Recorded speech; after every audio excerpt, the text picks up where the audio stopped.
America ರಾಜಕೀಯದಲ್ಲಿ ಇವತ್ತು ಒಂದು ದೊಡ್ಡ ಡ್ರಾಮಾ ನಡೆದು ಹೋಯಿತು. ಅದು ವೈಟ್ ಹೌಸ್ನ ನಿರ್ಧಾರಗಳನ್ನೇ ಸಂಪೂರ್ಣ ಬದಲಾಯಿಸಿಬಿಟ್ಟಿತು. ಅಮೆರಿಕನ್ ಸೆನೆಟ್ ರಾಷ್ಟ್ರಪತಿ ಡೊನಾಲ್ಡ್ ಟ್ರಂಪ್ ಬ್ರೆಜಿಲ್ ಮೇಲೆ ಹಾಕಿದ ಶೇಕಡ 50 ಟ್ಯಾರಿಫ್ನ 52-48 ಒಟ್ಟುಗಳಿಂದ ಗಟ್ಟಿಯಾಗಿ ಕಿತ್ತು ಹಾಕಿಬಿಟ್ಟಿತು. ಈ ಒಟ್ಟು ಹಾಕುವಿಕೆಯಲ್ಲಿ ಅಚ್ಚರಿಯ ವಿಷಯ ಏನು ಗೊತ್ತಾ? ಟ್ರಂಪ್ನ ಸ್ವಂತ ಪಕ್ಷ ರಿಪಬ್ಲಿಕನ್ನಿಂದಲೇ 5 ಜನ ಸೆನೆಟರ್ಗಳು ಅವನನ್ನ ಬಿಟ್ಟು ಬ್ರೆಜಿಲ್ ಪಕ್ಷಕ್ಕೆ ನಿಂತುಬಿಟ್ಟರು. ಈ ಫಲಿತಾಂಶ ಕೇವಲ ಒಂದು ಕಾನೂನನ್ನಲ್ಲ, ಅಮೆರಿಕಾದ ಪ್ರಪಂಚ ಪ್ರತಿಷ್ಠೆಗೆ ದೊಡ್ಡ ಪ್ರಶ್ನೆ ಹಾಕಿಬಿಟ್ಟಿದೆ. ಅಮೆರಿಕ ಕಸ್ಟ್ ಅಂತ ನಿನಾದಗಳಿಂದ ಪ್ರಪಂಚವನ್ನೇ ಬೆದರಿಸಿದ ಟ್ರಂಪ್ ಈಗ ತನ್ನ ಸ್ವಂತ ಪಾರ್ಲಿಮೆಂಟ್ನಿಂದಲೇ ಆರ್ಥಿಕ ದಬ್ಬಾಳಿಕೆಗೆ ಬ್ರೇಕ್ ಹಾಕಿಸಿಕೊಂಡಿದ್ದಾನೆ. ಬ್ರೆಜಿಲ್ ಅಧ್ಯಕ್ಷ ಲೂಲಾ ಈಗ ಎಂದಿಗಿಂತಲೂ ಬಲವಾಗಿ ಕಾಣುತ್ತಿದ್ದಾರೆ. ಕೆಲವೇ ದಿನಗಳ ಹಿಂದೆ ಅವರು ಪ್ರಧಾನಿ ನರೇಂದ್ರ ಮೋದಿಯವರೊಂದಿಗೆ ವಿಡಿಯೋ ಕಾಲ್ನಲ್ಲಿ ಮಾತಾಡಿದರು. ಅಮೆರಿಕಾದ ಆಕ್ರಮಣಕಾರಿ ಟ್ಯಾರಿಫ್ಗಳು, ಡಿಜಿಟಲ್ ಸೆನ್ಸಾರ್ಶಿಪ್ ಮೇಲೆ ಒಟ್ಟಾಗಿ ಗಟ್ಟಿಯಾಗಿ ಮಾತಾಡೋದಕ್ಕೆ ನಿರ್ಧಾರ ಮಾಡಿದರು. ಲೂಲಾ ಬಹಿರಂಗವಾಗಿ ಭಾರತದ ತೇಜಸ್ ಫೈಟರ್ ಜೆಟ್ನ ಮೆಚ್ಚಿಕೊಂಡು ಅದನ್ನ ಖರೀದಿಸೋದಾಗಿ ಹೇಳಿದರು. ಅಮೆರಿಕ ಬ್ರೆಜಿಲ್ ಮೇಲೆ ಟ್ಯಾರಿಫ್ ದಾಳಿ ಮಾಡುತ್ತಲೇ ಬ್ರೆಜಿಲ್ ಮೌನವಾಗಿ ಭಾರತದಂತೆ ಸ್ಮಾರ್ಟ್ ರಾಜತಾಂತ್ರಿಕತೆ ಆಡಿಬಿಟ್ಟಿತು. 2 ದೇಶಗಳು ಒಟ್ಟಾಗಿ ಪ್ರಪಂಚ ವಾಣಿಜ್ಯಕ್ಕೆ ಹೊಸ ಬ್ಯಾಲೆನ್ಸ್ ತಂದಿದ್ದಾರೆ.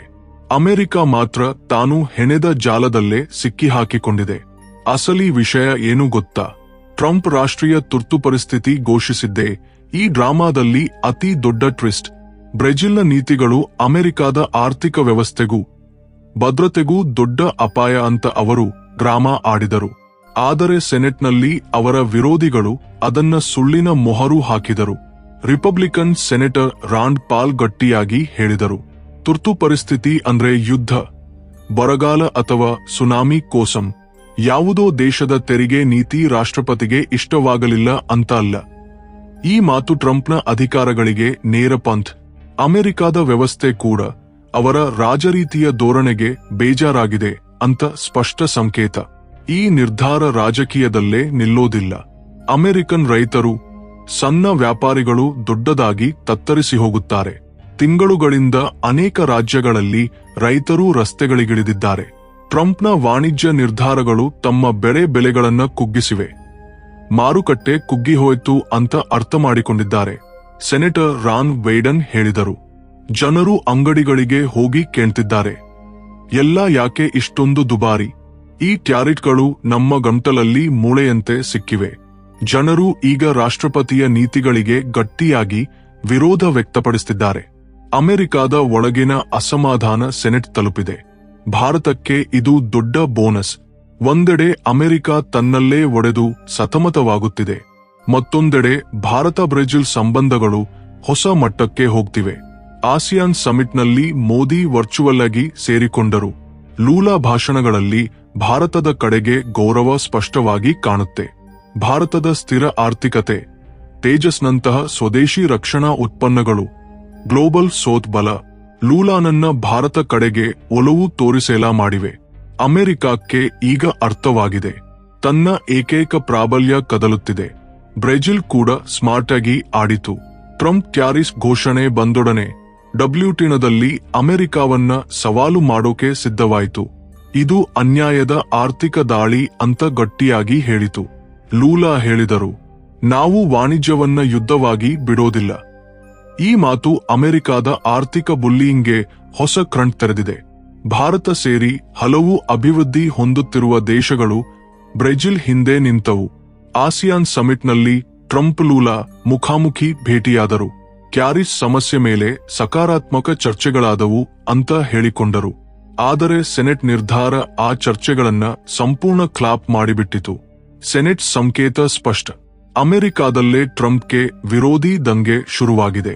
ಒಬ್ಬ ಅಮೆರಿಕನ್ ಅಧ್ಯಕ್ಷರ ವಾಣಿಜ್ಯ ಆದೇಶವನ್ನ ಅವರ ಸ್ವಂತ ತಂಡದ ಸದಸ್ಯರು ತಡೆಯೋದು ಇದೇ ಮೊದಲ ಬಾರಿ.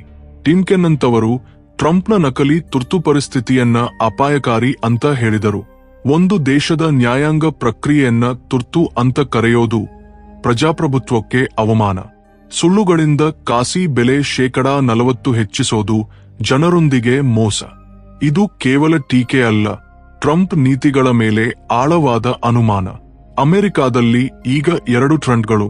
ಒಂದು ಟ್ರಂಪ್ ಬೆಂಬಲಿಗರು, ಮತ್ತೊಂದು ಬ್ರೆಜಿಲ್ ಭಾರತದಂತಹ ಹೊಸ ಪಾಲುದಾರರ ಕಡೆಗೆ ಒಲವು ತೋರಿಸುವವರು. ಭಾರತ ಈಗ ಜಾಗತಿಕ ವೇದಿಕೆಯಲ್ಲಿ ನಿರ್ಣಾಯಕವಾಗಿದೆ. ಬ್ರೆಜಿಲ್ನೊಂದಿಗೆ ಹೆಚ್ಚುತ್ತಿರುವ ಸಂಬಂಧ, ಮೋದಿ ಲೂಲಾ ಸಂವಾದ. ನ್ಯೂ ಡಿಲ್ಲಿ ಇನ್ನೂ ಸೈಡ್ಲೈನ್ ಆಟಗಾರ್ತಿ ಅಲ್ಲ, ನೀತಿ ರೂಪಿಸುವವಳು. ಒಂದು ಕಾಲದಲ್ಲಿ ಏಷ್ಯಾಲ್ಯಾಟಿಂಗ್ ಅಮೆರಿಕಾದಲ್ಲಿ ತನ್ನ ನಿಯಮಗಳನ್ನ ನಡೆಸಿದ ಅಮೆರಿಕ ಈಗ ಆ ದೇಶಗಳಿಂದಲೇ ತಿರುಗು ಆಘಾತ ತಿಂದಿದೆ. ಭಾರತ ಬ್ರೆಜಿಲ್ ಒಟ್ಟಾಗಿ ತೋರಿಸಿದರು, ಅಮೆರಿಕಾದ ಆಧಾರವಿಲ್ಲದೆ ಬೆಳವಣಿಗೆ ಸಾಧ್ಯ. ವಾಷಿಂಗ್ಟನ್ನಲ್ಲಿ ಈ ನಿರ್ಧಾರದ ನಂತರ ರಾಜಕೀಯ ಭೂಕಂಪ. ಟ್ರಂಪ್ ಸಲಹೆಗಾರರು ಸೆನೆಟ್ಗೆ ವಿರೋಧವಾಗಿ ಮಾತಾಡೋದನ್ನ ನಿಲ್ಲಿಸಿದರು. ವೈಟ್ ಹೌಸ್ ಇದನ್ನ ತಾಂತ್ರಿಕ ಭಿನ್ನಾಭಿಪ್ರಾಯ ಅಂತ ಮುಚ್ಚಿಹಾಕೋಕೆ ಪ್ರಯತ್ನಿಸುತ್ತಿದೆ. ಆದರೆ ನಿಜವೇನು ಗೊತ್ತಾ?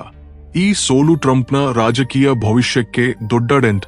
ಅವರ ಸ್ವಂತ ಬೆಂಬಲಿಗರು ಈಗ ಕೇಳ್ತಿದ್ದಾರೆ, ರೈತರು, ವ್ಯಾಪಾರಗಳು ಎರಡೂ ನಾಶವಾಗೋ ಹೆಜ್ಜೆಗಳು ಯಾಕೆ? ಬ್ರೆಜಿಲ್ ಇದನ್ನ ರಾಜತಾಂತ್ರಿಕ ಗೆಲುವು ಅಂತ ಆಚರಿಸಿತು. ಲೂಲಾ ಕಚೇರಿ ಹೇಳಿಕೆ, ಪ್ರಜಾಪ್ರಭುತ್ವದ ಗೆಲುವು. ಅಮೆರಿಕಾದಂತಹ ಸೂಪರ್ ಪವರ್ ಕೂಡ ತಪ್ಪುಗಳು ಮಾಡಬಹುದು ಅಂತ ಪ್ರಪಂಚಕ್ಕೆ ತಿಳಿದಿದೆ. ಇದು ವಾಷಿಂಗ್ಟನ್ಗೆ ದೊಡ್ಡ ಹೊಡೆತ. ಒಂದು ಕಾಲದಲ್ಲಿ ಅಮೆರಿಕಾದ ಅನುಯಾಯಿಗಳು ಅನಿಸಿದ ದೇಶಗಳು ಈಗ ಬಹಿರಂಗ ಸವಾಲು ಕೊಡ್ತಿವೆ. ಭಾರತದ ರಾಜತಾಂತ್ರಿಕ ವಲಯಗಳಲ್ಲಿ ಉತ್ಸಾಹ. ತಜ್ಞರು ಹೇಳ್ತಿದ್ದಾರೆ, ಬ್ರೆಜಿಲ್ ಅಮೆರಿಕನ್ ಒತ್ತಡವನ್ನ ಎದುರಿಸಿ ಕೈಗಾರಿಕೆಗಳನ್ನ ಕಾಪಾಡಿಕೊಂಡರೆ ಭಾರತಕ್ಕೂ ಇದೇ ಮಾದರಿ. ತೇಜಸ್ ರಕ್ಷಣಾ ರಫ್ತುಗಳೊಂದಿಗೆ ಭಾರತ ಬ್ರೆಜಿಲ್ ಸಂಬಂಧ, ಎರಡೂ ದೇಶಗಳಿಗೂ ವಾಣಿಜ್ಯ ರಕ್ಷಾ ಕವಚದಂತೆ ರಕ್ಷಣೆ. ಅಮೆರಿಕ ಇಲ್ಲೇ ತನ್ನ ಪ್ರಭಾವ ಕಳೆದುಕೊಳ್ಳುತ್ತಿದೆ. ಆದರೆ ಹೌಸ್ ಆಫ್ ರಿಪ್ರೆಸೆಂಟೇಟಿವ್ಸ್ನಲ್ಲಿ ರಿಪಬ್ಲಿಕನ್ ನಾಯಕತ್ವ ಓಟ್ ಹಾಕುವಿಕೆಯನ್ನ ಮಾರ್ಚ್ವರೆಗೆ ಮುಂದೂಡಿತು. ಆದರೆ ಸೆನೆಟ್ ನಿರ್ಧಾರ ಈಗಾಗಲೇ ಮನಸ್ಥಿತಿ ಬದಲಾಯಿಸಿಬಿಟ್ಟಿದೆ. ಅಮೆರಿಕಾದಲ್ಲಿ ಉಗ್ರ ಚರ್ಚೆ. ಟ್ರಂಪ್ ತುರ್ತು ಅಧಿಕಾರಗಳನ್ನ ದುರುಪಯೋಗ ಮಾಡಿದ್ದಾರಾ? ಸುಪ್ರೀಂ ಕೋರ್ಟ್ ಮುಂದಿನ ವಾರ ಆಲೋಚನೆ. ಕೋರ್ಟ್ ಕೂಡ ಸೆನೆಟ್ನಂತೆ ಹೋದರೆ ಟ್ರಂಪ್ನ ಜಾಗತಿಕ ವಾಣಿಜ್ಯ ಅಜೆಂಡಾ ಸಂಪೂರ್ಣ ಮುಗಿಯುತ್ತದೆ. ಪ್ರಪಂಚದ ಗಮನ ಈಗ 3 ನಗರಗಳ ಮೇಲೆ: ವಾಷಿಂಗ್ಟನ್, ನ್ಯೂ ಡಿಲ್ಲಿ, ಬ್ರೆಜಿಲಿಯಾ. ಅಮೆರಿಕ ಒಳಗಿನ ಹೋರಾಟಗಳಲ್ಲಿ ಸಿಕ್ಕಿಹಾಕಿಕೊಂಡಿದೆ. ಭಾರತ ಬ್ರೆಜಿಲ್ ಒಟ್ಟಾಗಿ ಹೊಸ ಆರ್ಥಿಕ ಕತೆ ಬರೆಯುತ್ತಿವೆ. ಟ್ರಂಪ್ನ ಬೆದರಿಕೆಗಳು ಈಗ ಭಾಷಣಗಳಿಗೆ ಮಾತ್ರ. ಭಾರತ ಬ್ರೆಜಿಲ್ ತೋರಿಸಿದರು, ಜಾಗತಿಕ ಸಮತೋಲನ ಬದಲಾಗಿದೆ. ಈ ಬಾರಿ ಶಕ್ತಿ ಆ ದಿಕ್ಕಿನಲ್ಲಿ. ಒಂದು ಕಾಲದಲ್ಲಿ ಅಮೆರಿಕಾದ ಕಣ್ಣುಗಳಲ್ಲಿ ಕಣ್ಣು ಹಾಕೋಕೆ ಹೆದರಿದ ದಿಕ್ಕು. ಸೆನೆಟ್ ನಿರ್ಧಾರದ ನಂತರ ಬ್ರೆಜಿಲ್ನಲ್ಲಿ ಆಚರಣೆಯ ಮನಸ್ಥಿತಿ. ಲೂಲಾ ಸರ್ಕಾರ ಇದನ್ನ ಪ್ರಜಾಪ್ರಭುತ್ವದ ಗೆಲುವು ಅಂತ ಹೇಳಿತು. ಅಮೆರಿಕಾದ ಬುಲ್ಲಿ ತಂತ್ರಗಳು ಇನ್ನೂ ಕೆಲಸ ಮಾಡೋದಿಲ್ಲ ಅಂತ ಪ್ರಪಂಚಕ್ಕೆ ಸಂದೇಶ. ಒಂದು ಗ್ಲೋಬೋ ಸಂಪಾದಕೀಯ. ಟ್ರಂಪ್ ಸಾಮ್ರಾಜ್ಯದಲ್ಲಿ ಬಿರುಕು, ಬ್ರೆಜಿಲ್ ಹೊಸ ಜಾಗತಿಕ ಕ್ರಮಕ್ಕೆ ನಾಯಕತ್ವ ವಹಿಸೋಕೆ ಸಿದ್ಧ. ಇದು ಅಮೆರಿಕನ್ ಮಾಧ್ಯಮಗಳಲ್ಲಿ ಆಘಾತದ ಅಲೆ. ಮೊದಲ ಬಾರಿ ಲ್ಯಾಟಿನ್ ಅಮೆರಿಕನ್ ದೇಶ ಇಷ್ಟೊಂದು ಧೈರ್ಯದ ಸವಾಲು ಕೊಡ್ತಿದೆ. ವಾಲ್ ಸ್ಟ್ರೀಟ್ನಲ್ಲಿ ತಕ್ಷಣದ ಪ್ರಭಾವ. ಬ್ರೆಜಿಲ್ ಷೇರುಗಳು 3% ಜಿಗಿತ. ಅಮೆರಿಕನ್ ಕಂಪನಿಗಳ ಷೇರುಗಳು ಕುಸಿತ. ಕಾಸಿ, ಸೋಯಾ ಬೆಲೆಗಳು ಸ್ಥಿರ. ಟ್ಯಾರಿಫ್ ಆಘಾತ ಕಡಿಮೆಯಾಯಿತು. ಅಮೆರಿಕಕ್ಕೆ ದೊಡ್ಡ ಪಾಠ. ತಾನು ಸಣ್ಣದು ಅನಿಸಿದ ದೇಶ ಈಗ ಅದರ ಮಾರುಕಟ್ಟೆ ನಾಡಿಯನ್ನ ನಿಯಂತ್ರಿಸುತ್ತಿದೆ.